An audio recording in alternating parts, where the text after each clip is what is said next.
This is the I Read Comic Books podcast, the very best podcast for regular comic book fans. I am your host, Mike Rapin, and joining me this week, two crazy pixies trying to bargain with me for my true name. This week, I'm joined by Danny from the Next Issue podcast. Hello, everybody. And Kait Lamphere. Hello. Thank you both for joining me this week. I want to start this episode by saying, hey, this is a Goodreads Theme of the Month episode.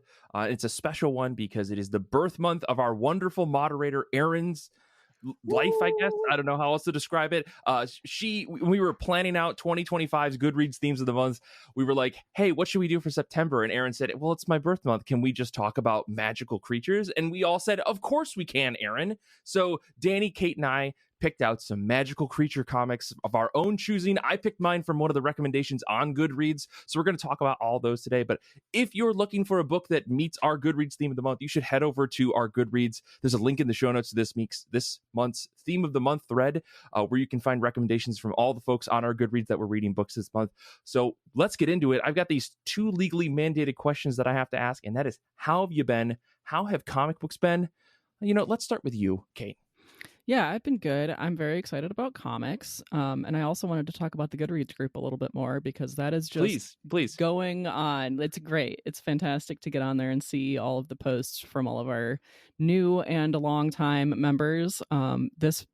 This topic in particular has some really good recommendations this month that I'm going to have to dig into. Shane recommended In the Name of the Mermaid Princess. Evil Black Sheep recommended Snapdragon, which I've read and I love. Chad recommended Sea Serpent's Hair and By the Horns. And Erin herself recommended Helen of Wyndhorn, The Deep Dark, and Cryptid Club. And happy birthday, Erin, of course. Yeah, happy birthday, Erin. I hope it was a good one. I don't know off the top of my head what the day was, but, it's your birth month, and we're going to celebrate for the whole month, I guess. Yeah, by reading comic books. Yes. I'd buy you a cake, Erin, but I don't know where you live. Somewhere in the Midwest, we'll get there one day, You have to take a portal via dragon to get to Erin's house. Yeah. If you wander further enough or far enough out into the forest, I think eventually you get warped there. I think that's what happens. Yep. So this month I went to my local library as usual, and I found a comic book that would match this theme, and I found Over the Wall by Peter Wortman.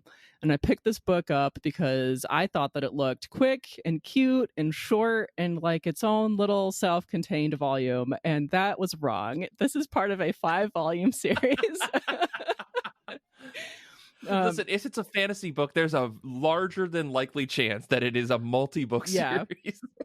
Yeah, so it was a quick read and it was cute, but I definitely needed volume 2 ready to go, because the ending was like kind of a little bit of a cliffhanger. Like it still kind of reaches a natural conclusion for this like arc of the story, but I was like, all right, what's next? And the lesson here is to get the biggest comic collection you can find at the library every time so that you are not left hanging. So this story begins with a girl sneaking out of her house in the middle of the night to go find her brother who disappeared yesterday. And it's implied that she and everyone else is starting to forget he ever existed. And this has 2-color art, and it really emphasizes like exploration. Like there are whole pages in the beginning that have just 0 dialogue, and you get to see the world building right on the page. Like it shows you all of these stone guardians everywhere, that really sets up the story, like really set my expectations early. And so this girl goes into a beautiful stone city, and she walks through some kind of force field right away, and you can kind of see that in the art. And you immediately know that something, like, it's not to keep her out, right? And she meets this dragon-looking creature that she calls a demon, and this creature is right on the cover of the book, which is why I grabbed it. I was like, oh, magical creature, got it. And the creature tries to warn her that she's not safe there, and this is a kids getting into trouble kind of story, right? So she doesn't listen, and the creature is like, no, wait, okay, fine, I guess I have to help you. And so this sounds pretty cute so far, right? Yeah. Little quick YA story, right? And yet, in 115 pages, the story sets up this like backstory of like oppression and revenge between like humans and demons, and there's something going on with like the demons can eat human memories, and there's some kind of like freedom or control dynamic relating to speaking the names of so far just the demons, but I'm kind of wondering if this might apply to humans as well. And there's definitely more to this story that I have not read yet, because this is just a volume 1. So I'm going to have to get the rest of the series. So like, I do recommend it, right? But it just have more ready. Yeah, I mean, you can only do so much in 115 pages, but like, it sounds like you got enough to be like hungry for more, which is always a good thing, right? I'm definitely invested in this. And there's a short story at the end of this volume where there's like a giant in the city, and she calls, or the protagonist of this story calls the giant a builder, and the builder is like starting to chase this human, and he tries to punch them, and he breaks some cobblestone instead, and he goes, "Oh no, I broke it," and he stops to fix it, and I'm like, oh, that's so cute. That's actually, I like that idea of like, in like as like a fantasy villain where like they are big and bumbling and they can break things, but they have like this urge to fix the things that they break, so they'll stop chasing, whoever they're chasing against or try to kill to fix the thing, because they have this compulsion. That's a very cute idea. Yeah, it definitely implies that there's like more to these demons than just them being like evil or good. Interesting. Well, you'll have to let us know how the next 4 volumes go, because I'm sure that by the time you're on the show next, you'll have read the next 4. Or you can save them for every year for Erin's birthday going forward, and just finish this in 5 years. Yeah, right, there you go. That's also an option. Danny playing the longest game here, but thank you for that, Kait. Danny, let's kick over to you. What have you been reading? How have you been? How have comic books been?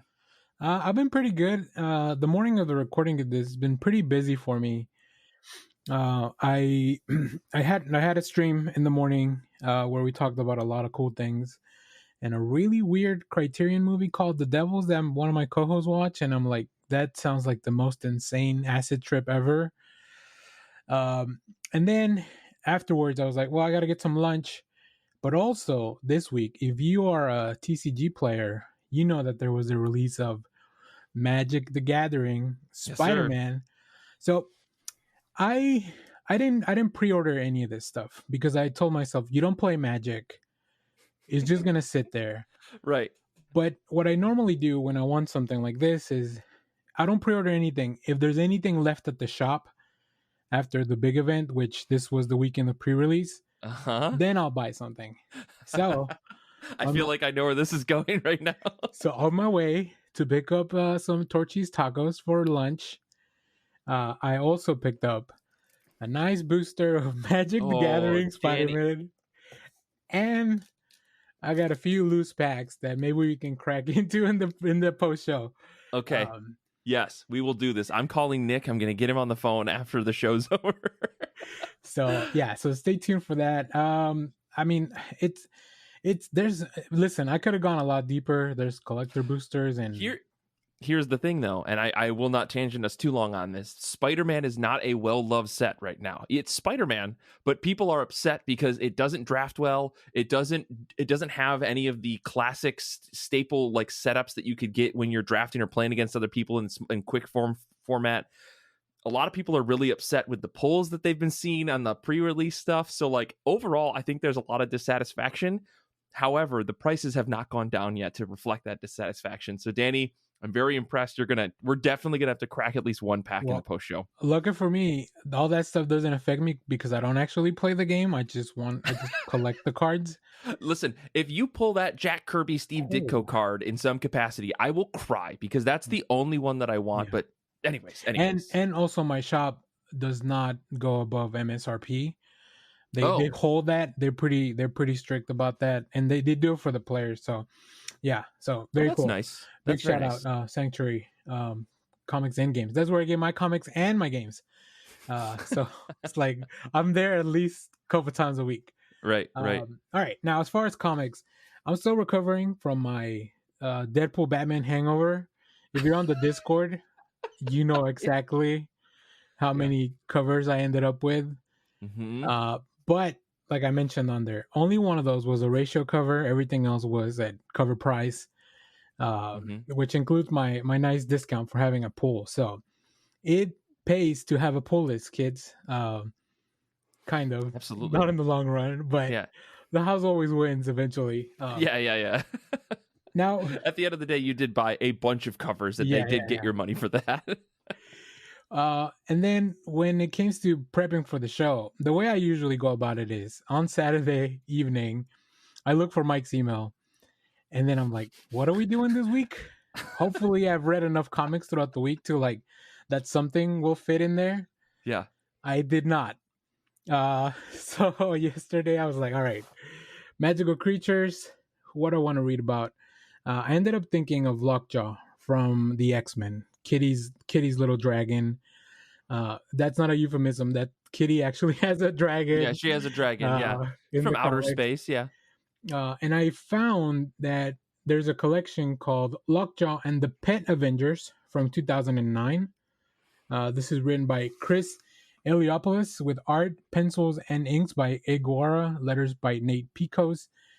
It is a limited 4-issue series originally published in 2009, and it has the Pet Avengers. So before I go into the synopsis, let me tell you a little bit about the group of pets that we're going to be dealing with.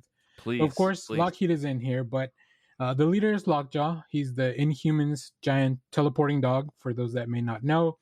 We also have Throg, Frog of Thunder, who is a little frog that found the piece of Mjolnir and has gained the powers of Thor. We have Lockheed, Kitty's dragon. We also have Redwing, the Falcon's partner before the MCU made him a robot. We have Hairball, who is just a cat superhero. He has bouncing balls like his owner, Speedball, from the what's the group? New Warriors? New Warriors. New Warriors. This is before he went through all the penance stuff. Yeah, this is pre-Civil War. Yeah. Then we have Ms. Lion, who makes his first appearance because it is a male dog that they just decided to call Ms. Lion. From Spider-Man and His Amazing Friends, the animated show from the 60s. So they have finally brought that character into the comics. And then last but not least, Sabu, the saber-toothed tiger, who is a companion for Kazar. So we have at least a few magical creatures in there, and then just a few regular pets. So I think that fits the criteria. I guess I'll wait for Erin to either approve or disapprove later on the Goodreads or the Discord. So stay tuned for that. And what these pets have to do after Mr. Fantastic visits the home of the Inhumans, Attilan, on the blue side of the moon, the Infinity Gems seem to be missing, and he's looking for them. Lockjaw finds one of them, and then discovers with the mind gem that he finds that he needs to find all the other ones, that for some reason they're in different places on Earth. He goes to Earth and recruits the help of Throg, and then from there they kind of pick up all the other pets. Ms. Lion was not supposed to come along because Hairball hates Ms. Lion, cats and dogs. Drama. But he ended up tagging along because we needed some comedic relief in this. I guess we need more comedic relief in this Pet Avengers book. So they go back in the past. They go to the Savage Land. They go to the bottom of the ocean. They go to the White House and then are confronted by Thanos, who has the red Power Stone. I think the colors were different before all the movies changed everything. But yeah, it's very, very interesting. It's really fun. Iguara does some really funny, expressive animal faces. And I think that just makes it very appealing. This is definitely an all ages book. I did find out while I was doing some research for this that the first print of this sold out. So that should tell you. I don't know if it's because of the first appearance of Miss Lion or Lockheed and all these pets having their own book. I would guess that it's because Throg is such a popular minor character. Anything with Frog Thor on it, people seem to love. I mean, as the resident frog lover guy that I have accidentally become, I'm totally sold on the idea of it's so stupid. I love it, so I get why it would sell out. Yeah.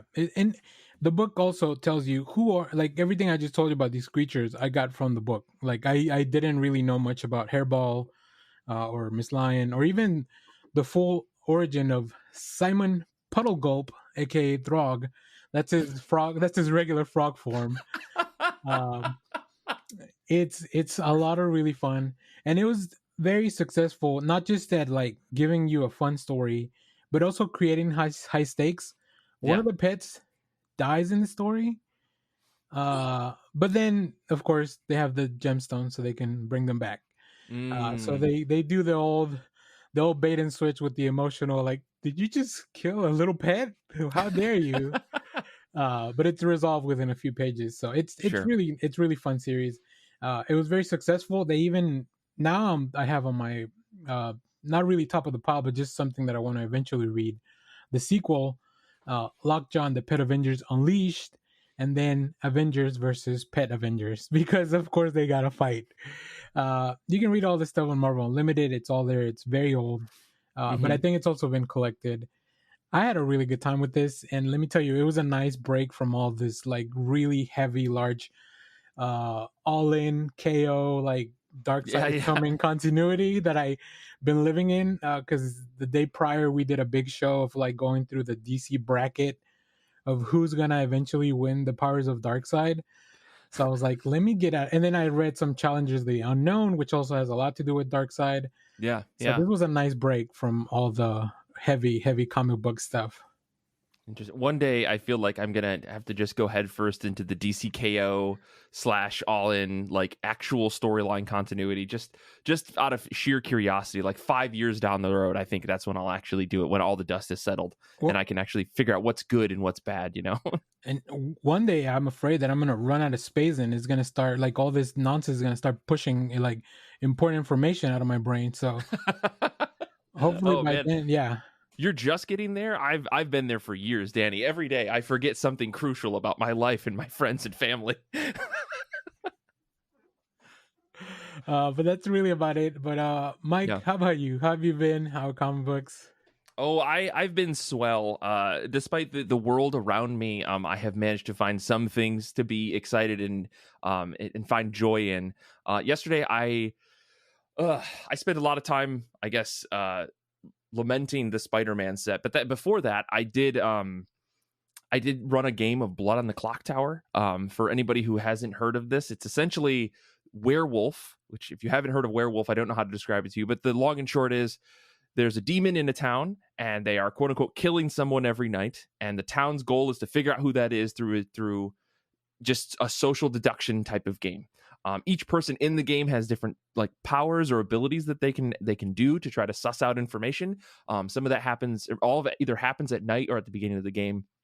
And then you need someone like myself to kind of orchestrate the game, to determine when the sun comes up and when the sun comes down, to wake people up at night, to have them perform their different actions to see what they can do. And so I ran that for Kelly and a couple of folks that we know, or I guess friends of friends that we had been asked to run the game for. And so, yeah, it was a really, really successful game. We had a blast. We got through one game really, really fast, which was exciting. Everybody was very satisfied. And I said, hey, we got time. Does anybody want to play another game? To which they all like immediately jumped at me and said, we have to play another game. I want to play another character. Like, it's very, very fun. So that was a lot of fun.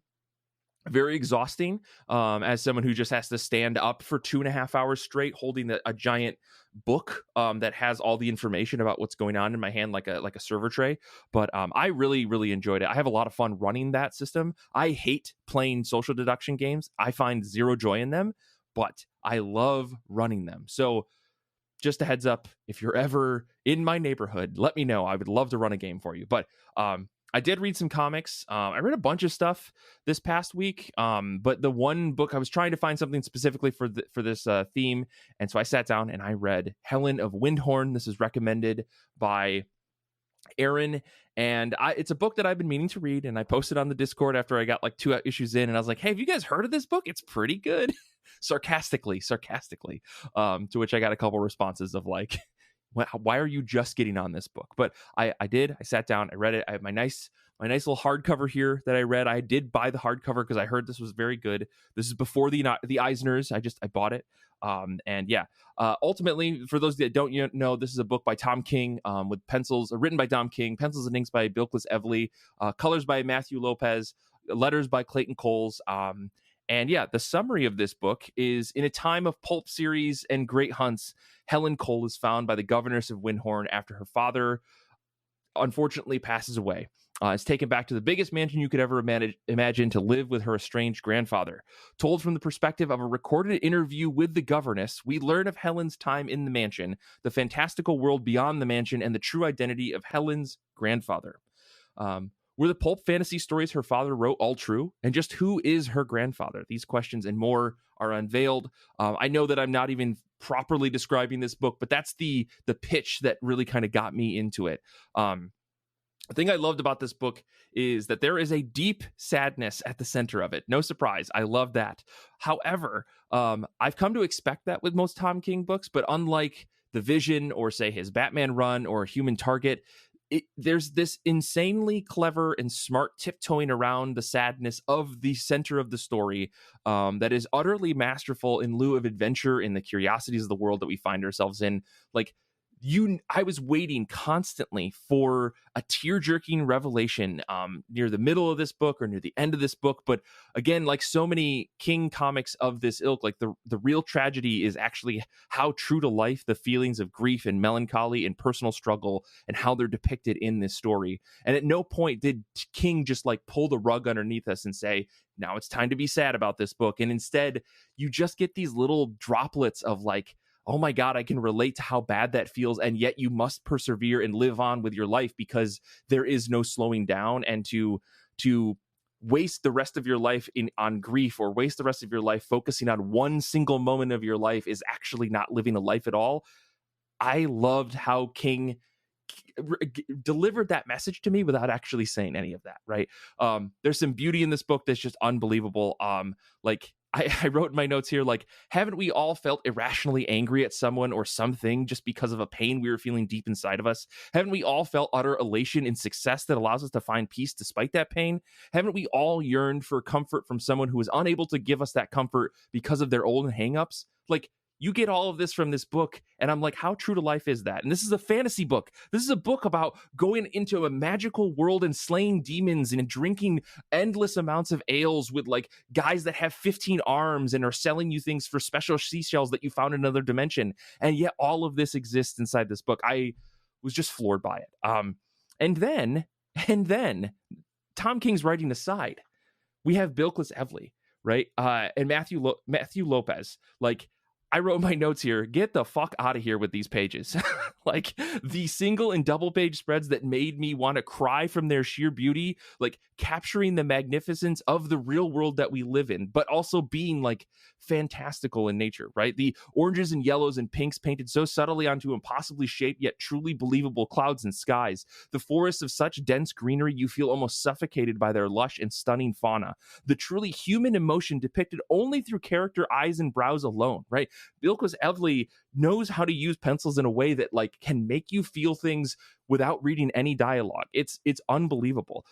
There's action and monsters out of the greatest fantasy books you could ever imagine, all unique, never repeated, constantly outdoing herself page after page after page every time we step into the fantasy world that Helen and her grandfather delve into in this book. Like the architecture of the mansion that Helen lives in is constantly being thrown at you, and from different angles. You may visit the same room, but it never is portrayed the same, despite you knowing that they're in the same room. Like there's details that it's just like, how much time did you spend on this book? Just this one page alone must have been weeks worth of work, you know?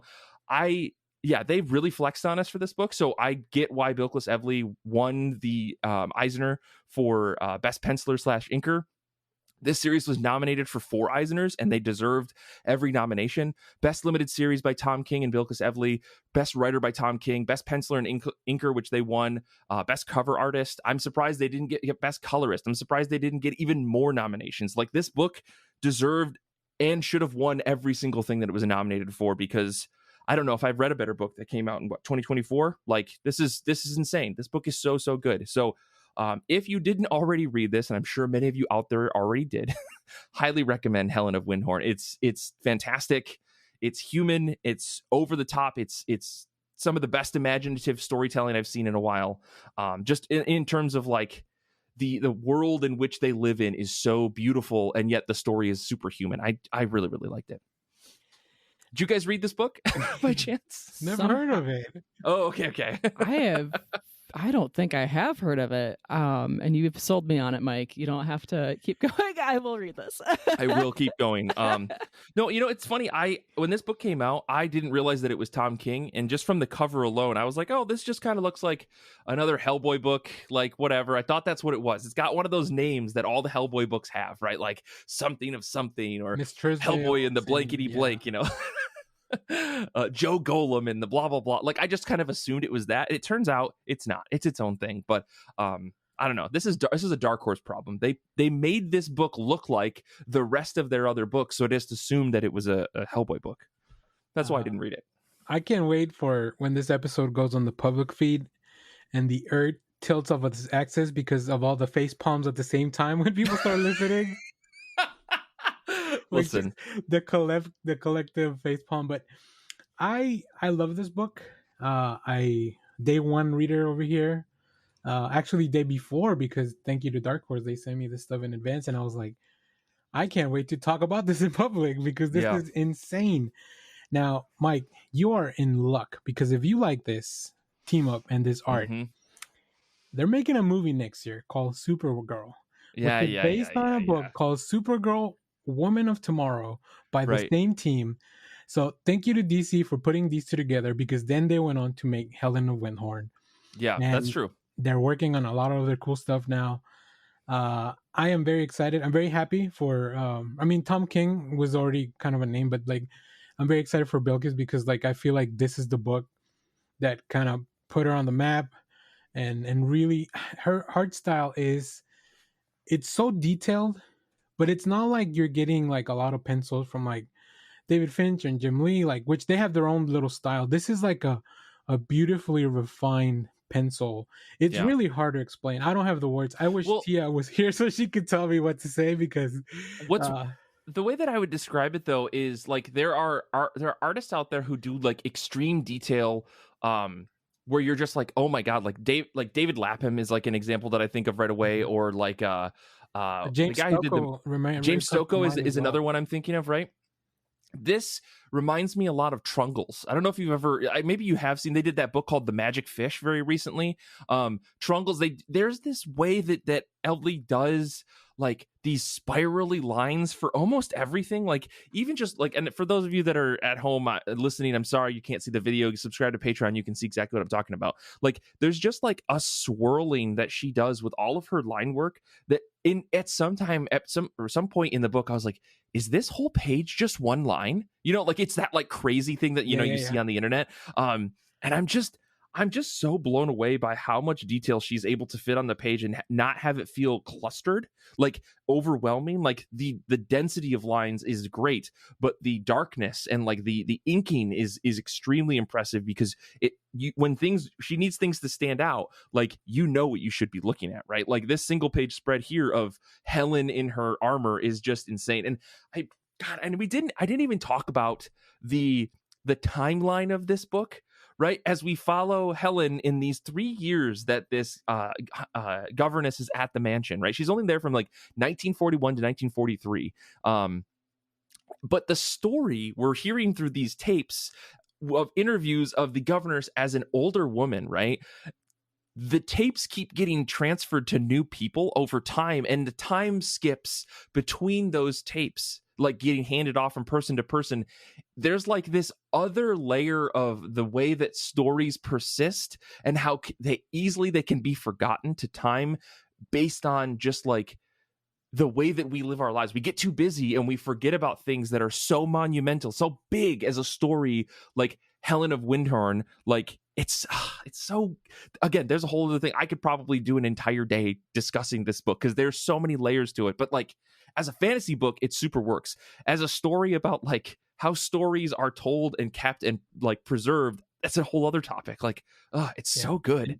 Every issue opens with a cover from like the book, the comic book. The book. Which is like a paint that could be at any museum around the world. I know. It's a very cool book. If anybody hasn't read it, I hope that this is the episode that encourages you to do that. I'm glad Mike brought it up. I'm glad Erin recommended it. I saw it Yeah, and it feels very heavy metal, but also like in a different way through a different lens. I'm glad Erin recommended this. I saw it on the list and I was like, well, I've already read this, and I hadn't looked at our notes, so I'm glad that you put it on here, because then I get to talk about 2 books. Looks like Helen of Wyndhorn is on Hoopla, if anybody has that. I have already checked it out. Mm-hmm. Good. Well, everybody out there, if you haven't read it, now is your time. This is your message. Go read this book. But we have to move on. We have to talk about comic books that are on the top of our pile, whether they are new or old or just something we're trying to read. This doesn't necessarily have to be on the Goodreads theme, but if it is, no one's going to be mad about that. So before we get into that, though, I do want to shout out some of our folks that are hanging out with us on Discord today. They gave us some books that they're reading. CK is going to be reading Precious Metal. Paul G is going to be reading Soft Physics by Blue Delaguanti. I guess they have a new book coming out, and I didn't know about that. So thank you for the heads up, Paul. And Brian is going to be reading Heavenly Delusion Volume 1. As always, let me know if your books that you read for the top of your pile this week were any good. Post it somewhere in the Discord. I'd love to know. But let's kick things back over to you, Danny. What is on the top of your pile this week? Mike, on the top of my pile, and I would have picked a different book, except I already read it, so I feel like that's cheating. But I do want to give a quick shout. The perils of having some stuff in advance. Shout out to IDW. A quick shout out to The Twilight Zone #1. This is the new book by Dan Waters and Morgan Beam. Well, actually, they're doing the first issue. I don't know that they're on the ongoing. But interesting. If you like The Twilight Zone from the 60s, the original version of The Twilight Zone, you're going to want to read this book. It is in black and white. Morgan Beam's art is fantastic. And Dan Waters knows how to get into your brain. Like, he's doing Batman Dark Patterns. He's doing like a whole bunch. He's doing Nightwing. He's doing a whole bunch of other stuff. But I feel like stuff like this lets him flex his other muscles that are more the horror tinge type of stuff. Which is great. So yeah, Twilight Zone #1. Another anthology. I mean, what's up with anthologies, guys? 2025 anthology year. I love it. It's so cool to see like so many publishers digging in on this. Sorry, Danny. I love that. Like, we got Assorted Crisis Events, we got Ice Cream Man, we got EC Comics, we got all the Cruel Universe, all that other stuff. Like, we're coming back. This is what we've been clamoring for years. I'm so excited. Well, speaking of clamoring for years, this is the book that I'm actually at the top of my pile. I'm really good at segue. I think all the YouTube talk has really made me really good at segue. Apparently, this book has been 8 years in the making, and I'm talking about Skinbreaker #1. This is a new book from Image Skybound, written by Robert Kirkman, with art by David Finch, with colors by Annalisa Leone and letters by Rose Wooten. This book is about Enor, who has led his tribe for many seasons. But this time, the chieftain is coming to an end. He wields the mighty Skinbreaker, but at his age, he can barely lift it, while Enor's reluctant heir, Enoch, take over the world before it falls to ruins. As a bloody power struggle begins, an even bigger threat lurks in the darkness beyond their village. I mean, the story sounds really cool, but I'm picking up this book on the hype of the creative team alone. Like, sure, Robert Kirkman knows how to deliver a #1. I don't, say whatever you will about the rest of this series, but a #1, he's gonna nail it. And David Finch, like, if you haven't seen a book on the shelves from David Finch in a long time, this is probably why, because he's been working on this series. Like, you may see some cover work and stuff recently, but man, I've looked at some of the previews. I haven't gotten a chance to actually read this one, but I've been looking at the previews and just everything they say, everybody that's been talking about it, it is super hyped up. So, man, comics are really good. There's a reason that I post my pull list is so long whenever we share it on the Discord, which you can also do by joining our Discord. You can share your pull list and then we can all discover new books together, because there's not a week that goes by that I post my list and I'm like, oh, I didn't have that because somebody else posted it, or vice versa, right? So we're always helping each other discover new books. So but let's see, Mike, what's on the top of your pile? Well, I do really want to say one thing about the Skinbreaker book. Is I was like, David Finch, what's the last book I read by David Finch? And unfortunately, it was Ultimatum. So I might have to check this out to just get my palate cleansed a little bit on his art style. But because I'll say there were definitely some pages in Ultimatum that I was just like, did you really try on this, bud? I don't know if you did. But anyways, let me talk about what's on the top of my pile. This week, I'm breaking my own rules for a change. I'm picking 2 books, if only because one I just recently talked about a lot, and that is Sleep number 5. This is by Zander Cannon. This is the most exciting mystery book at Image right now, and I know that there's a lot of really good stuff coming out, but Sleep, to me, if you're not aware, is about a guy who lives in a sleepy town. He wakes up one day and his house is just destroyed. He thinks his house got broken into. None of his stuff is missing, but his dog is gone. He thinks maybe she just ran away. He works at a coffee shop. He kind of knows everybody in town. A friend of his from his childhood has come back to town. And there's a lot of just mystery around what happened the night of this story starting. He goes to sleep again and people start going missing.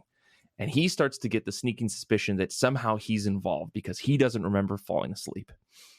As the book goes on, there's even more questions about what's actually happening here. We meet more people in town. We meet more of there's some other weird stuff going on. Zander Cannon is doing something very interesting with the color red in this book. It's a black and white comic, but there is red in it every once in a while, but not for reasons you would think. Not to highlight blood, not to highlight gore, but to highlight things in the world.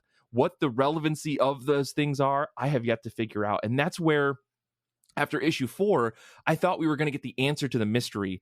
And then we took a hard left on something. And I went, okay, I have no idea where this book is going. And I love that. So Sleep number 5 is on the top of my pile. If you're not reading this book series, you should go back and find the issues for this. And if you can't, it's an 8-issue miniseries. You should get the trade for this. Tell your shop that you want it. It's probably going to be next month. They're going to start talking about trades at the end of this book. So like, definitely put this on your list. Do not sleep on Sleep. Okay. I was listening to the Nick episode again this week, and Sleep and News from the Fallout don't feel like books that would come up from Image traditionally. They really feel like they would be from, I don't know, First Second or like almost like Vault. Like something else. So I'm very excited to hear you talk about that. I saw the preview for this and I'm like, Zander Cannon needs to be read as a whole for me, because I've read some other stuff like the Sculpture and stuff like that. So very excited. I'm glad you're enjoying it, because then I'm looking forward I to really it. am. I read the first issue. I thought it was interesting, and then 2, 3, and 4 came out, and I was like, oh, I should get caught up on this. And I reread 1 just to make sure that I was getting the continuity. By the end of 4, I was like, this is my like number 2 Image book behind Department of Truth now. So yeah, anyways, really good. The other book that, again, I'm cheating here, I'm interested in because I didn't realize the team that was on it. This is Ultimate Hawkeye number 1, written by Dennis Camp and art by Juan Ferrighi, and like, duh, it's Dennis Camp. I don't know what's going on in the Ultimate Universe, and I don't care. I'm buying this book because it's Dennis Camp. The end. I feel like I'm a couple issues behind on Ultimates. I'm a couple issues behind on Ultimate Spider-Man 2. Those are the 2 that I'm really reading. So maybe I need to get caught up to understand what's going on, because I know they're about to do a big crossover event, and I think the Master's finally coming back, yada, yada, yada. But the pitch for this book is like, Hawkeye's going to kill the Master. And I'm like, I don't care. That sounds stupid. Let's do it. So curious to see what this is. Like I said, Dennis Camp, doesn't matter. I'm in at least for the first issue. So yeah, that's me. And yeah, this Hawkeye is very different than the Hawkeye you're used to. So yeah, that I'm also, if I'm not mistaken, isn't it a Kate Bishop like, or is it something else? No, it's he's of Native American descent, but he also right. But he also cannot actually shoot a bow and arrow. It's the equipment that's doing a lot of the heavy lifting. So he's not a marksman, which is very interesting. I forgot we did meet this Hawkeye before, and they're just like, "Hey, fuck you, Captain America." Yeah. Anyways, So again, it'll be interesting. Dennis Camp does not shy away from punches. I really am excited to see what they do with this. So, you've sold me even more, Danny. But Kait, let's kick over to you. What is on the top of your pile this week? So Danny mentioned that his book Skinbreaker was in progress for like 8 years. Well, I have another long wait book. Kait said, hold my beer. Yeah. This is The Raven Boys, the graphic novel. The original novel series is written by Maggie Stiefvater. This is adapted by Stephanie Williams with art by Sass Millage. This is an amazing team, in my opinion. They've really put this together nicely. And this book I've been waiting on for also years. This was like rumored back in the better days of Twitter before the rebrand. Like, I had a particular account that I was just like refreshing every week, and there was like no news for years. Oh no. So the Rapin Boys introduces a character named Blue Sergeant. She comes from a family of psychics, and she's a little clairvoyant herself. Blue meets a group of boys who are on a quest to find the tomb of a forgotten Welsh king who was sleeping beneath the mountain in their quiet Virginia town. So this is like Appalachia. She Hell jumps at this chance to explore some real magic, like tangible magic. And at least in the original novel, they do find some real magic. And I've listened to the novel of this, The Rapin Boys, multiple times. The novel's part of a larger series. Unfortunately, I don't see any indication that they're going to keep going with the graphic novel. But maybe if it does well, we'll get the sequel. So please read this for me. Also, if you like this adaptation, there is an audiobook, and I really love the audiobook. I think I've listened to it 3 times. It's narrated by the actor Will Patton. He's got like the perfect voice and accent and tone and ambience for this particular story, this like Appalachian story.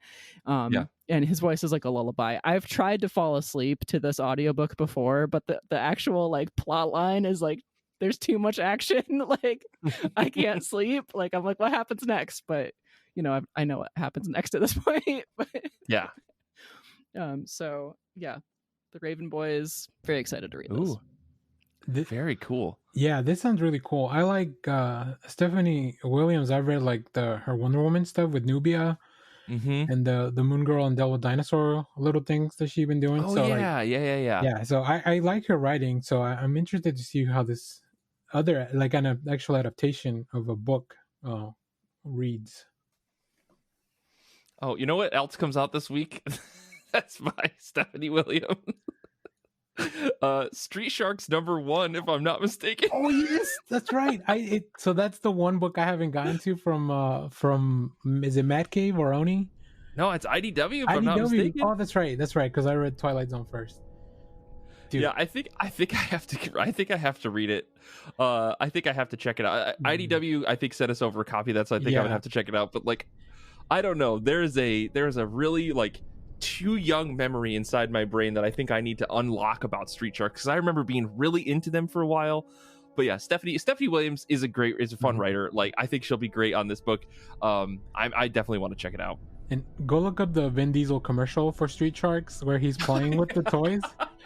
Yeah. Before he was like Vin Diesel, like I think he even went by his actual name back then. But yeah, that's how I hear the Street Sharks now, because it's been such a long time since I actually watched the cartoon. Yeah.